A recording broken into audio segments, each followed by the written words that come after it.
अब हम बनाएंगे इसके लिए पाई चार्ट। पाई चार्ट के लिए हमने एंगल्स पहले से ही फाइंड आउट करके रखे हुए हैं, ठीक है, टेबल बना लिया हमने पहले। तो अब अगर हम देखें तो सबसे पहला एंगल है हमारे पास 90 डिग्री का। आप तो कोई भी यूज़ कर सकते हो, हम पहले सीक्वेंस वाइज फर्स्ट एंगल बनाएंगे 90 डिग्री। तो उसके लिए हमने क्या किया, जो हमारा सर्कल, पहले हमने एक सर्कल बनाया, ठीक है, एक्यूरेटली। उसके बाद जो सेंटर था वहाँ से हमने एक वर्टिकल लाइन पास की, एक हॉरिजॉन्टल लाइन पास की, ठीक है। अब हम अपनी डी की का यूज़ करके अपना पहला एंगल ट्रेस कर लेंगे, ठीक है। तो डी कैसे रखते हैं, सबसे पहले आपको ये पता होना चाहिए कि जो आपकी डी का सेंटर है, ये आपकी डी का सेंटर है, इसको अपने सर्कल के सेंटर से मैच करना है, बिल्कुल सीधा रखना है। और बिल्कुल सीधा रख के देखिए पहला एंगल जो है वो अपने आप ही ऑटोमेटिकली 90 डिग्री का ही होता है। तो आपका पहला एंगल तो खुद ही कंस्ट्रक्ट हो गया, ठीक है। यहाँ से लेकर ये 0 है, 0 से लेकर ये पूरा बन गया 90 डिग्री का एंगल, ठीक है। तो फर्स्ट तो आपका कंस्ट्रक्टेड है, तो मैंने इसको हाईलाइट कर दिया लाइन को, ठीक है। ओके, ये आपका फर्स्ट एंगल है and that is equal to the 90 degree.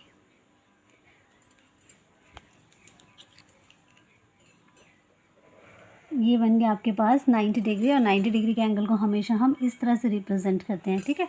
अब आपने क्या करना है, अब आपने अपना सेकंड एंगल बनाना है। सेकंड है 108 डिग्री का। तो आपने अपनी कॉपी को थोड़ा सा टर्न कर लेना है और अपनी डी के सेंटर को, ये आपकी डी का सेंटर है, इसको आपने अपने सर्कल के सेंटर से मैच करके बिल्कुल सीधा रख के देखना है अपनी डी में। और डी में कौन से एंगल देखते हैं हम हमेशा जनरली, नीचे वाले एंगल देखते हैं। तो यहाँ पे आपके पास ये 90 है, ये 100 है।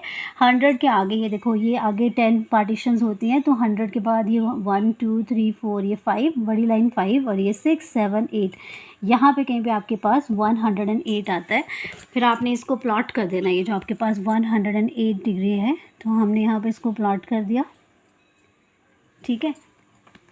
तो ये आपके पास सेकेंड एंगल आ गया and the second angle equal to the 108 degree, ठीक है, लिख दिया हमने।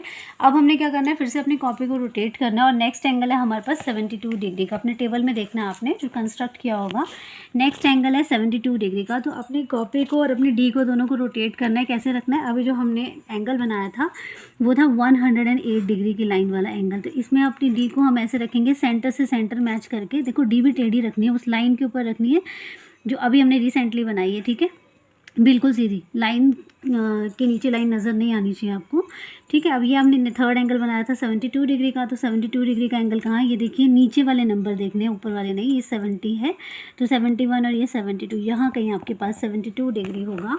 तो हमने क्या किया, इसको भी प्लॉट कर दिया। थर्ड एंगल भी हमारा प्लॉट हो गया 72 डिग्री का। अब ये जो नीचे पेंसिल से लाइन लगाई है इसको आपने इरेज कर देना है, ठीक है।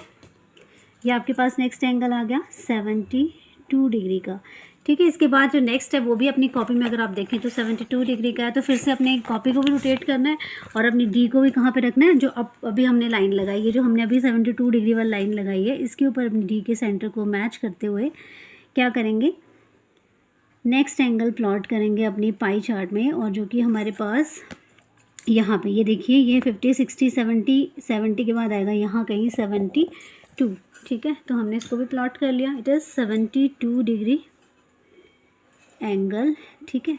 और जो बनाते जा रहे हो उसको आपने लिखते भी जाना है, इट इज़ 72 डिग्री एंगल, ठीक है। अब लास्ट में आप मेज़र कर लें, इसको ड्रॉ करने की ज़रूरत नहीं। लास्ट ऑटोमेटिकली जो बचेगा आपके पास वो कितना बचेगा, 18 डिग्री का, ठीक है। तो देखिए आपके पास लास्ट एंगल जो वो 18 डिग्री का है। तो इस तरह से आपका पाई चार्ट कंप्लीट हो गया हुआ है, ठीक है। तो आपने इसको अच्छी तरह से प्रैक्टिस करना है, इसको ही नहीं, इनफैक्ट आपने सारे पाई चार्ट प्रैक्टिस करने हैं। वन मोर थिंग कि आप यहाँ पे लिख सकते हो, जो आपका पहला एंगल था 90 डिग्री का, जो आपका फर्स्ट एंगल था 90 डिग्री का, वो किसको रिप्रेजेंट कर रहा था, रेंट को। तो आप यहाँ लिख देंगे रेंट, ठीक है। सेकेंड एंगल आपका रिप्रेजेंट कर रहा था फूड को, तो आप यहाँ लिख सकते हैं फूड। थर्ड एंगल एजुकेशन को रिप्रेजेंट कर रहा था, तो आप एजुकेशन लिख सकते हो। फोर्थ आपके पास था क्लोथिंग, तो आप क्लोथिंग लिख सकते हो नेक्स्ट के लिए। और लास्ट था मिसलेनियस टाइम ISC, या पूरा लिख देना आप लोग, ठीक है। ओके।